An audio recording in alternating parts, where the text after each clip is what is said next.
Hello प्यारे बच्चों, आपका स्वागत है ओशम मैथ्स क्लास के अंदर। और आज हम एक और नया कॉन्सेप्ट डिस्कस करेंगे। तो आज का कॉन्सेप्ट क्या रहेगा? जब हमें दो या दो से अधिक संख्याएं देके हमें उनका एचसीएफ निकालने के लिए बोला जाए, तो हम उन दो या दो से अधिक संख्याओं का एचसीएफ कैसे निकालेंगे। तो आज मैं आपको एक ऐसा मेथड सिखाने वाला हूँ। उस मेथड को आप सीख लोगे तो आप उन संख्याओं का एचसीएफ कुछ ही सेकंड्स में आप निकाल सकते हैं। आज हम एक ऐसा इम्पोर्टेंट कॉन्सेप्ट अपन आज के इस वीडियो में समझेंगे। यदि मैं आपको दो नंबर दूं और उनका मैं एचसीएफ आपसे पूछूं, तो आप क्या करेंगे? उन दोनों नंबर के अलग अलग अभाज्य से गुणनखंड करेंगे। फिर आप उन दोनों के जो फैक्टर आप निकालोगे, गुणनखंड जो निकालोगे, उनमें से आप कॉमन देखेंगे। जो कॉमन होगा उनको आप अलग से लिख के मल्टीप्लाई करोगे, तब जाके आपको एचसीएफ मिलेगा। आप ये वाला मेथड लगाते हैं, लेकिन हम आज के इस वीडियो में उस मेथड से एचसीएफ नहीं निकालेंगे। तो हम जो मेथड आज डिस्कस करेंगे, आओ हम उसको समझते हैं। सबसे पहले सीख लो कि एचसीएफ जो होता है उसका फुल फॉर्म क्या होता है। काफी सारे बच्चों को इसका फुल फॉर्म ही नहीं पता होता है, तो सबसे पहले इसका फुल फॉर्म जानो। एच का मतलब होता है हाईएस्ट, सी का मतलब होता है कॉमन, और एफ का मतलब होता है फैक्टर। यानी हमें फैक्टर देखने, कॉमन फैक्टर देखने और हाईएस्ट देखने। जितने हम कॉमन फैक्टर निकाल सकते हैं उतने अपन हाईएस्ट कॉमन फैक्टर निकालेंगे। अगर हम हिंदी की बात करें तो मैं से बोलते हैं। मैं का मतलब महत्तम और एस का मतलब समापवर्तक होता है। क्या आपको एचसीएफ का फुल फॉर्म समझ में आ गया? तो फर्स्ट एग्जांपल देखो, 9 और 12 मैंने दो नंबर लिए। हमें क्या करना है? इनका एचसीएफ निकालना है। तो ध्यान से समझना, मैं यहाँ पे क्या करूंगा? फैक्टर बनाऊंगा। यहाँ पे भी फैक्टर कैसे बनाते हैं मैंने पहले एक वीडियो डिस्कस किया है। आपने उस वीडियो को नहीं देखा तो उसका लिंक मैं आपको यहाँ पे आई बटन में डिस्क्रिप्शन में दे रहा हूँ, वहां से आप जाके उस वीडियो को देखो। वहां मैंने सिखाया कि आप अभाज्य गुणनखंड कैसे करेंगे। क्योंकि जब भी हम गुणनखंड करते हैं तो हम अभाज्य संख्याएं होते हैं उनका अपन भाग देते हैं। सबसे छोटी अभाज्य संख्या दो होती है। अगर दो का भाग नहीं जाएगा तो अगली अभाज्य संख्या का भाग देंगे। ऐसे हम अभाज्य संख्याओं का भाग देके गुणनखंड निकालते हैं। तो हम यहाँ पे क्या करेंगे? 9 और 12 के अलग अलग गुणनखंड ना निकाल के हम एक साथ ही गुणनखंड निकालेंगे। तो आपको ऐसा एक फॉर्मेट बनाना है। अब सबसे पहले देखो, आप 9 और 12 को दोनों को आप एक ही टेबल से डिवाइड होना चाहिए। अब जैसे पहला अभाज्य संख्या दो होता है, तो दो से अगर डिवाइड करोगे तो 9 को नहीं कर सकते, आप 12 को कर सकते हो। तो आप यहाँ दो का डिवाइड नहीं कर सकते, आपको दोनों में डिवाइड करना है। ध्यान रखना, एचसीएफ जब आप निकाल रहे हो तो आपको दोनों में डिवाइड करना है। तो दो से नहीं कर पा रहे तो अगली अभाज्य संख्या कितनी होती है? 3। आप देखो, 3 से डिवाइड आप इस 9 में भी कर पा रहे हो और 12 में भी। तो 9 को 3 से डिवाइड करोगे तो कितना आएगा? 3 आएगा। 12 को 3 से डिवाइड करोगे तो कितना आएगा? 4। 3 4 जा क्या आ जाएगा? 12 आ जाएगा।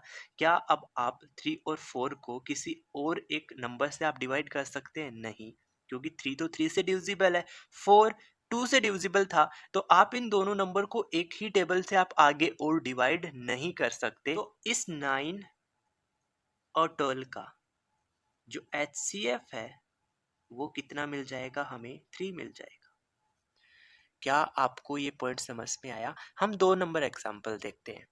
क्या दे रखा है इसमें? तीन नंबर दे रखे, 12 16 24। सेम पैटर्न फॉलो करेंगे। सबसे पहले आप देखिए, सब में डिवाइड होना चाहिए। तो टू का डिवाइड हम इन सब में कर पाएंगे। 12 में 2 का डिवाइड 6 टाइम, 16 में 2 का डिवाइड 8 टाइम्स, और 24 में 2 का डिवाइड 12 टाइम्स। सब में जाना चाहिए, ध्यान रखना मेरी बात को। अब क्या आप फिर से 6 8 और 12 को 2 से डिवाइड कर पाओगे? हाँ कर पाएंगे, कर दो। 2 को 2 से डिवाइड करोगे 6 को 3 टाइम, 8 को डिवाइड करेंगे 2 से 4 टाइम, और 12 को डिवाइड करेंगे 6 टाइम। क्या 3 4 और 6 किसी एक ही टेबल से डिवाइड होंगे? तो हमारा आंसर होगा नहीं। क्यों नहीं? क्योंकि ये 3 से डिविजिबल है, ये 3 से डिविजिबल है, लेकिन ये नहीं है, इसलिए आप 3 से नहीं कर सकते। ये 2 से नहीं है, ये 2 से, ये 2 से, इसलिए आप 2 से भी इसको डिविजिबल नहीं कर सकते। यानी आगे हमारे पास ऐसा कोई अभाज्य संख्या नहीं है जिससे हम इन तीनों को डिवाइड कर सकते हैं। तो इसका एचसीएफ यही मिल जाएगा हमें। एचसीएफ आ जाएगा 12 16 और 24 का। कितना आ जाएगा? जितने आपने फैक्टर किए उन फैक्टर को मल्टीप्लाई करके लिख दो, 2 इंटू 2। 2 को 2 से मल्टीप्लाई करोगे तो कितना आएगा? 4। तो यही इन तीनों नंबर का एचसीएफ आ जाएगा। आपको अलग-अलग फैक्टर करके फिर कॉमन देखने की ज़रूरत नहीं है, उसमें आपको ज़्यादा लिखना पड़ता है और समय भी ज़्यादा लगता है। तो आप उस मेथड को अवॉइड करो और ये जो कॉमन मेथड है, जिसको हम भाग विधि कहते हैं, इसको आप फॉलो करो, इससे आप बहुत जल्दी से आप एचसीएफ निकाल सकते हैं। ओके, आगे हम और एग्ज़ाम्पल समझते हैं। यस, देखो अगला एग्जाम्पल है 40 और 45। इनका हमें एचसीएफ निकालना है, तो निकालो। देखो सबसे पहले आप 2 से डिवाइड कर रहोगे, तो क्या 2 से डिवाइड कर पाओगे? 40 को कर सकते हैं, 45 को नहीं कर सकते, तो यहाँ 2 से डिविजिबल नहीं है। फिर हम अगले प्राइम फैक्टर की तरफ चलते हैं, 3। क्या 3 से डिविजिबल है? 3 से हम 45 को डिवाइड कर सकते हैं, क्योंकि 5 + 4 9, तो 9 में 3 का भाग जाएगा, 45 3 से विभाजित होगा, 40 नहीं होगा, तो 3 को हटाओ।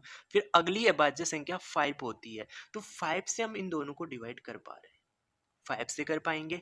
जब 5 से आप 40 को करेंगे तो कितना आएगा? 8 आएगा। और 45 को करेंगे तो कितना आएगा? 9 आएगा। क्या 8 और 9 को हम किसी एक की टेबल से डिवाइड और कर पाएंगे? तो हमारा आंसर होगा नहीं, हम इससे ज़्यादा हम इनको डिवाइड नहीं कर सकते। तो अगर मैं आपको कहूँ कि 40 और 45 का एचसीएफ हमें कितना मिल जाएगा? 5। ओनली क्या मिलेगा? 5 मिलेगा। आ गया सबको समझ में? एक लास्ट एग्जांपल आप और समझो, जिसमें मैंने 3 नंबर लिए 15, 20 एंड 25। इनके हमें एचसीएफ निकालना है। तो आप देखिए, सबसे पहले आप 5 से ही डिवाइड कर पाएंगे इन सबको, तो इसको 5 से करेंगे तो 3 आएगा, इसको 5 से करेंगे तो 4 आएगा, इसको 5 से करेंगे तो कितना आएगा? 5 आएगा। क्या 3, 4 और 5 को हम एक ही टेबल से डिवाइड कर सकते हैं? नहीं, सारे अलग-अलग टेबल से डिवाइड होंगे, तो हम आगे इसको डिवाइड नहीं करेंगे। तो एचसीएफ हमें यहाँ पे क्या मिल जाएगा? एचसीएफ 15, 20 और 25 का जो एचसीएफ हमें मिलेगा, वो क्या मिल जाएगा? 5। तो आई होप सभी को ये कॉन्सेप्ट समझ में आ गया होगा कि हम 2 या 2 से अधिक हमें नंबर दे दे, तो हम जल्दी से उनका एचसीएफ कैसे निकाल सकते हैं? आप मुझे कमेंट करके ज़रूर बताना। क्या आपको ये कॉन्सेप्ट समझ में आ गया? और ऐसे ही बेसिक मैथ्स के कॉन्सेप्ट सीखने के लिए, बेसिक ट्रिक सीखने के लिए आप अपने इस चैनल के साथ ज़रूर जुड़ जाइए। Okay, thank you for watching video.